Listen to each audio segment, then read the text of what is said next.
So most people try to create a new personal reality as the same personality, and it doesn't work. We literally have to become someone else, which means you'd have to start thinking about what you've been thinking about and change it. You'd have to become aware of your unconscious habits and behaviors and even what you say and modify them. Now, the latest research in neuroscience says you can change your brain just by thinking. Now it's in fact a map to the future.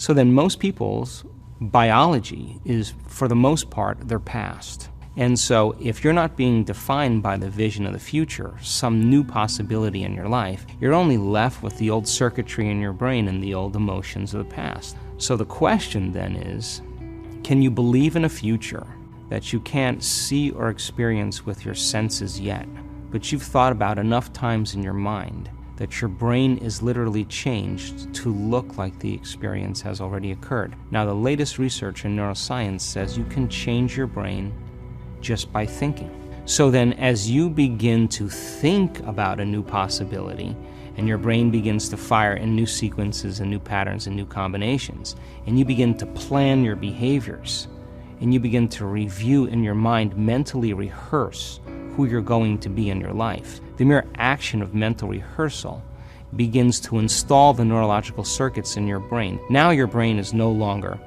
a record of the past. Now it's in fact a map to the future. And if you were then to begin to emotionally embrace your future before it's made manifest, in other words, you're not waiting for your healing to feel wholeness. You're not waiting for your new relationship to feel love. You're not waiting for the mystical moment to feel awe. You're not waiting for your success to feel empowered. That's the old model of reality of cause and effect.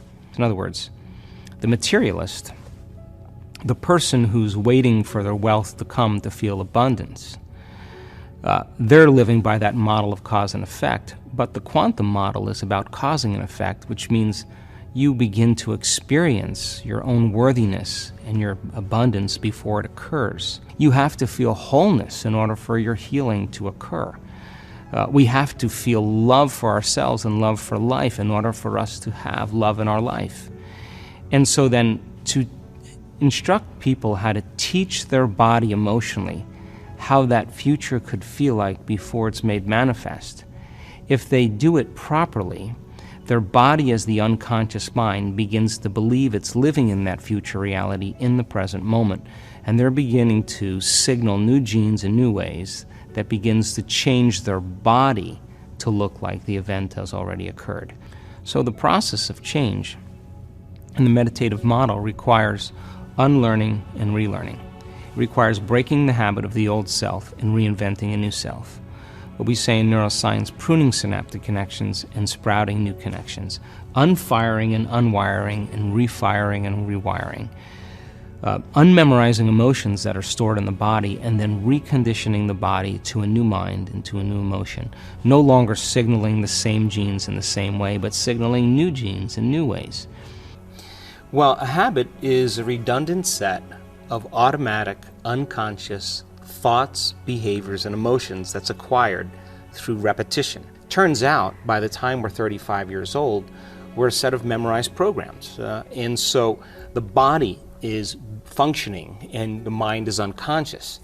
So then when there's crisis or there's trauma or there's disease or diagnosis or loss, the event sometimes causes people to feel so differently than themselves that they can finally see themselves through the eyes of somebody else. Now, that moment in neuroscience is called metacognition.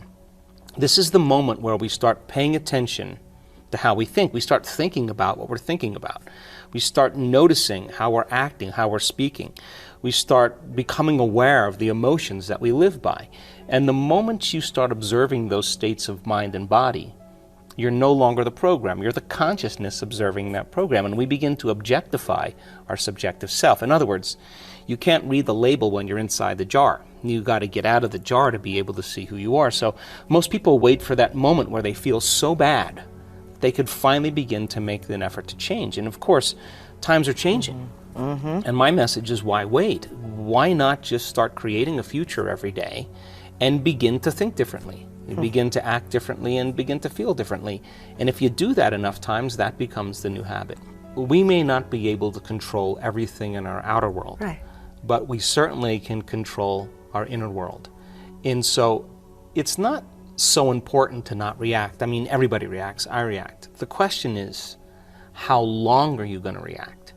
So if you keep an emotional reaction going on for an extended period of time, you're memorizing that emotion, and your body, as the unconscious mind, is believing it's living in the same past experience 24 hours a day, 7 days a week, 365 days a year. The body doesn't know the difference between the real experience that produces the emotion and the emotion that we create by thought alone. So then the emotion then reaffirms the state, and then people start to use the problems and the conditions in their life to keep that emotion going, and I would call that an addiction. So we become addicted to the very life we don't even like.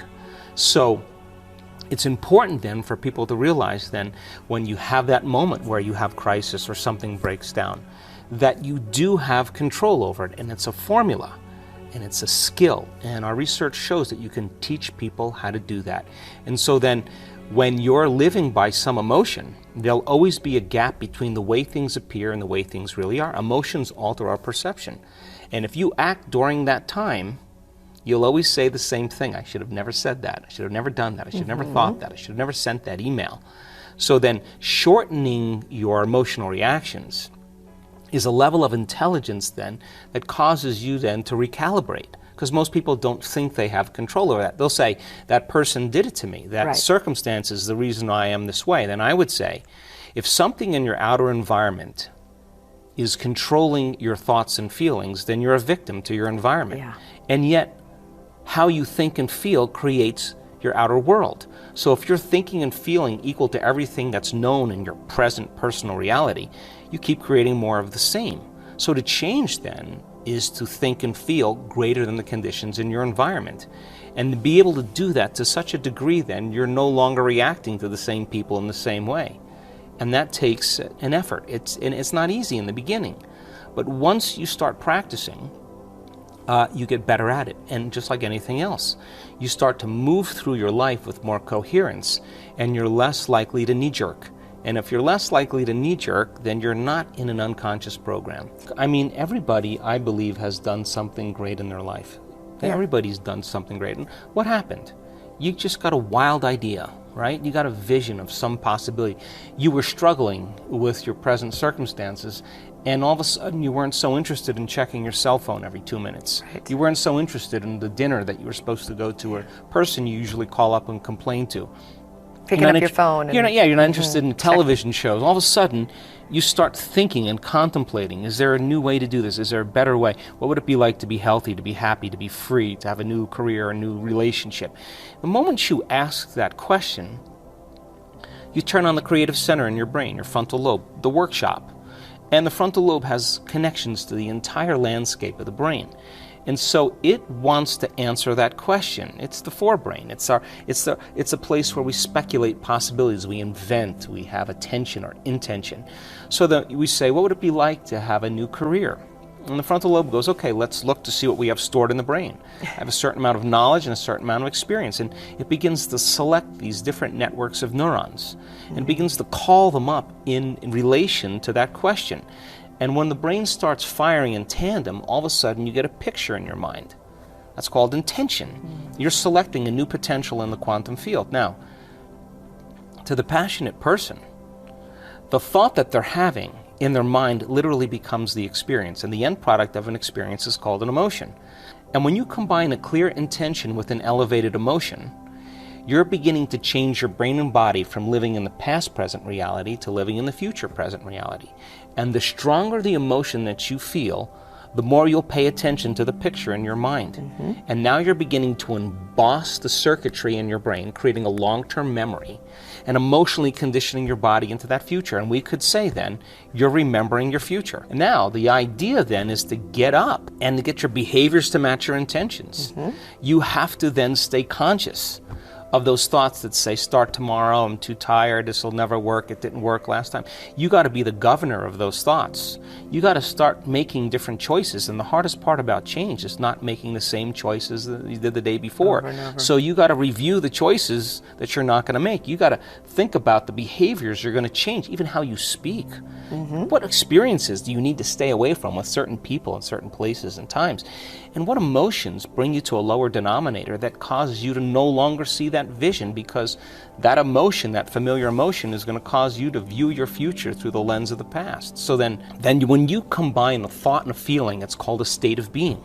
So then your job is to maintain that modified state of mind and body your entire day, to keep your energy up, independent of the people and the conditions in your life, independent of the habits and emotional addictions in your body, and independent of time. And I say, if you do that properly, get ready, because something unusual is going to happen in your life. It's the law, and it's going to come in a way that you've never thought of. That's the unknown. You know, it's really interesting, because when you create from three-dimensional reality, get ready, it's going to take time.